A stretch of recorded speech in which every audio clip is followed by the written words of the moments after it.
Hi. Now, I know some people think we're a bit daft, but we're in the process of changing the Tesla Model S camping setup that we use, which has been the dreamcase, which is super. Don't get me wrong, this dreamcase is great, but when you put the case in to level out the back between where the front seats or the back seats fold forward and hide the lip, you lose quite a lot of space.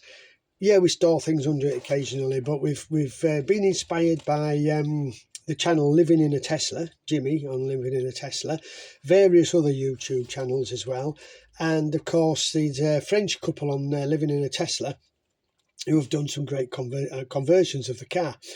Now, this is what we want is we need to use the car as a normal car for a lot of the time with people in it, and then we just want to be able to move it into a camping car sort of like within about 10 to 15 minutes tops.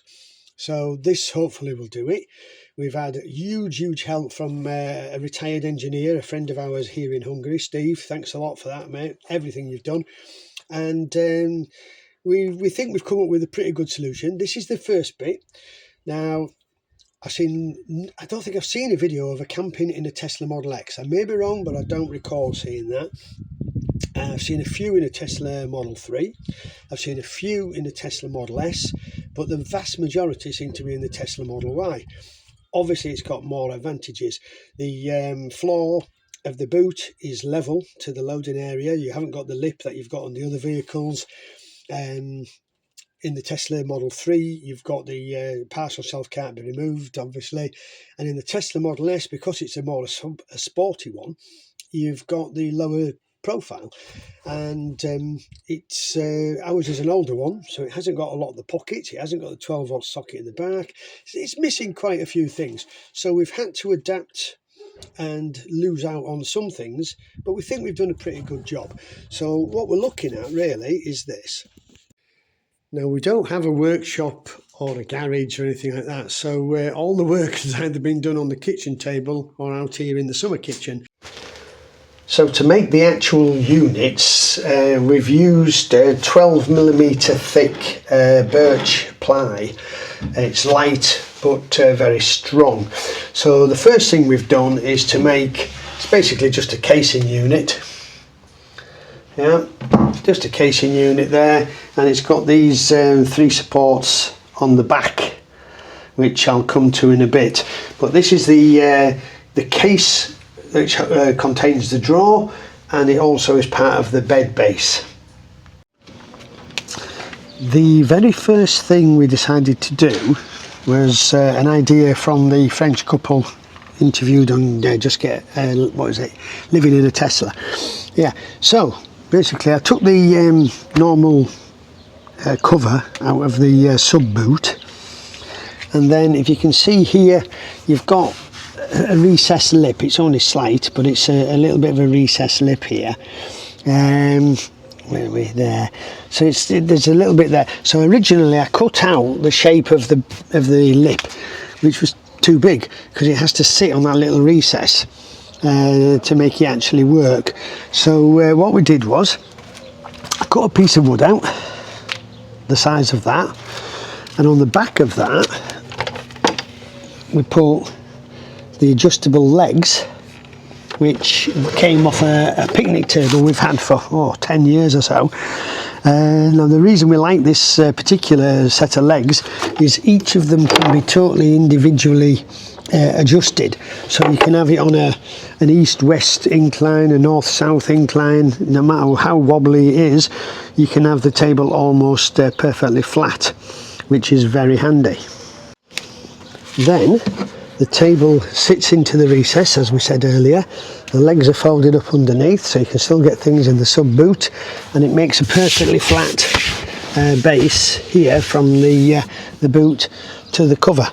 So that's number one, step number one. However, what we quickly realised was when you take the table out to use it and then try to pull the kitchen unit out that we've made, it fell into the hole, which was pretty bloody useless. So we cut an additional piece of wood exactly the same size of this to fill the hole, but it also serves another purpose when we come to making the bed. The case part of the build.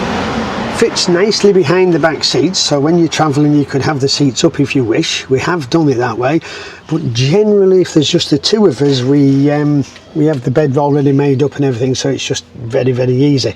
But we can travel that way, and then the drawer is going to sit underneath in there, which means that when it is in, you can still lift the underboot up by just getting under there and getting anything from out under that area, so it doesn't interfere with the access of things.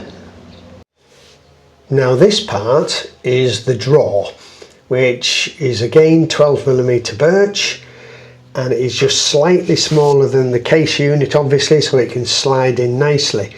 Now what this does, so the drawer is all neatly away. Remember, it's got all your stuff in, your pots, pans, etc. And then it's very simple, fingers in there, slides out nice and easily. So you get to that part, but then the beauty is it's on cantilever hinges that we can just pull back, rests on the back of the boot there, gives it a bit of extra support. We can get access to the pans or the cooking things, whatever we need.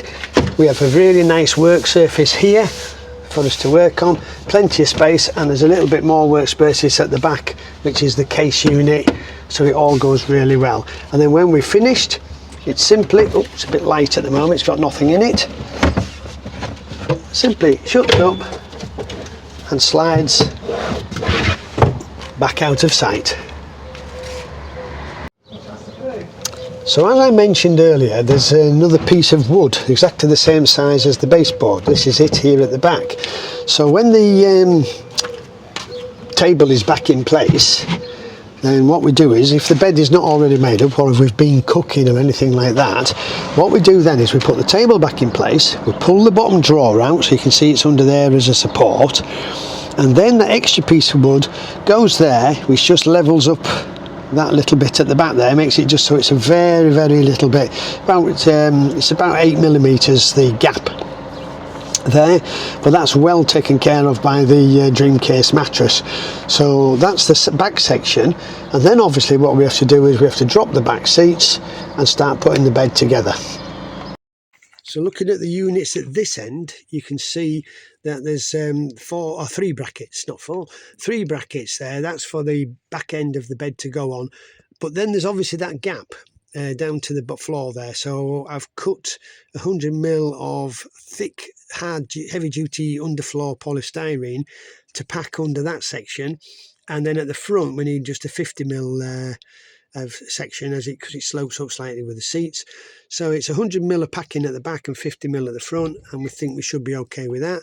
But that unit has to come further back just an inch, just so we get the maximum length of the bed. So as the first bit of the baseboard goes in, you can see nice and flat.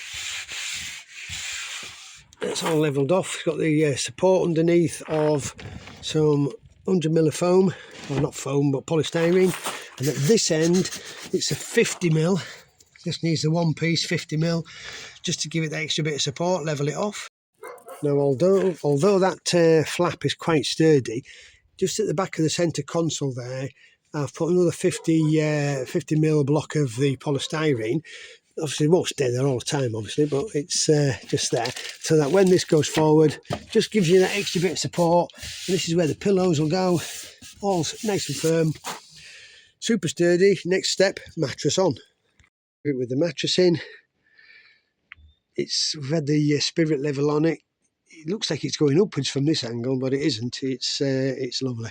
So once we get our pillows in, we'll have a nice flat mattress there. As I say, it's not that thick. I find it perfectly adequate. Karen always has the self-inflating mattress as well. It's only about an inch thick, but she likes that just for the extra bit of comfort. Win-win for you.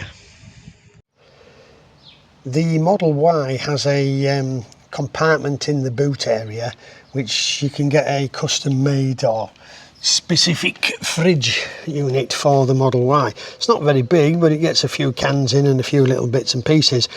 We don't have that space in the Model S, sorry, not the X. And so we just use this cool box. It's a basic cool box Rock Trail. We got it from Aldi in Hungary actually. 35 litres. It can do hot or cold, which has been quite useful. And as I said, decent size. That is pretty big. It's pretty big in there. Certainly does us for 3 or 4 days. And we can plug it in. You can either use the cigarette lighter to charge it in the car, or you can have a mains plug in your house or into the EcoFlow, which is the power bank, so we can run it. Now we can charge the EcoFlow from the 12 volt as the car is using. It uses the main battery of the Tesla to charge the 12 volt battery. There isn't a vehicle to load as such, but you can, the leisure battery is kept topped up by the main battery. So you can put the 12 volt charger in, use the charge the EcoFlow, so that's always got 100%, and then run the fridge off that. The piece of kit I just mentioned was the EcoFlow Delta Max 2 power pack, which is a lovely bit of power bank. Gives you lots of power, lasts us about 3 days even if we didn't charge it. But as I said, we can charge it as we're going. The only drawback with it really is it's about 23 kilograms, so it's a bit of a lump. But the beauty of these are, you get a display, it shows you, so it says we've got 99 hours of power at the draw we're doing now, which is nothing. 98% charge, we just charged it up recently at home. As you can see here, we have the USB-A chargers, the fast chargers, and the USB-C chargers as well. So you can charge all your bits of kit up at this side, and then round the other side of it, let me just move round here. Right, we have 4 mains plug sockets. Obviously they're on European for us, but you get the UK ones if you buy it in the UK. You have a 12 volt socket here. Just take that out. You have a 12 volt socket you can use there, and various other little bits of chargers and things if you need them. Now up here you can charge using solar panels. We haven't got that. You can charge using something from your 12 volt, which is what we do use, or you can charge using the mains cable as we see here. Really useful bit of kit that, but they are a bit pricey, but not as much as some of them other makes. I won't mention them, but there are other makes more expensive. Obviously plenty of cheaper ones as well, but maybe not as powerful as you're good. When we're travelling, that sits directly behind Karen's seat, the passenger seat. She's usually the passenger. Reason being, it just gives a little bit more room as she has a seat further forward than I do. And we run a extension lead from one of the sockets with a 3-gang plug at the back. That runs to the back of the car, so we can power the induction hobs, any kettles or anything, and anything else we want to use at the back of the car. Now we also use this 15-litre fresh water container.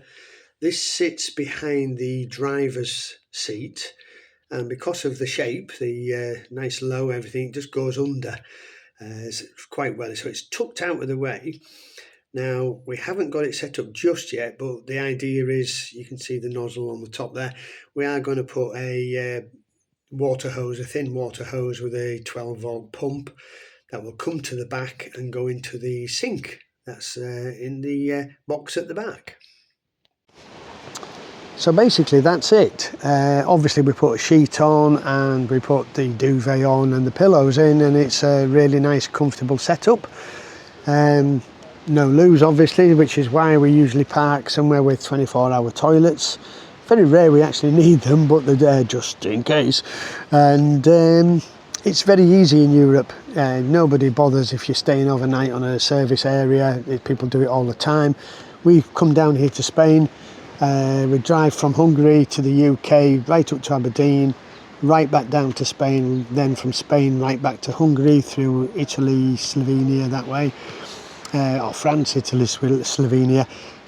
And it's basically pretty easy, to be honest, and we really enjoy it. So if you've made it this far, I would appreciate a like on the video, subscribe, all that sort of stuff. If you want to see the kitchen in action, we used it on the Maribor trip. That was the first trip we did with our new little camp kitchen, and we've been using the dreamcase bed for over 2 years now, and I would highly recommend it. The mattress only looks thin, but it's very comfortable, and in the case itself, if you aren't building a unit, it makes everything nice and level and sorts it out. So thank you very much for watching. Hopefully you'll watch some more, and as I say, like, subscribe, make a comment, tell me if you think it's any good, tell me if you think if it's rubbish. I haven't filmed us using the induction hobs. They're in there. We've got 2 induction hobs. We run 2 induction hobs at any one time, and a kettle, all off the EcoFlow. So it works extremely well, and obviously we charge all our devices while we're going. So thank you very much, and goodbye.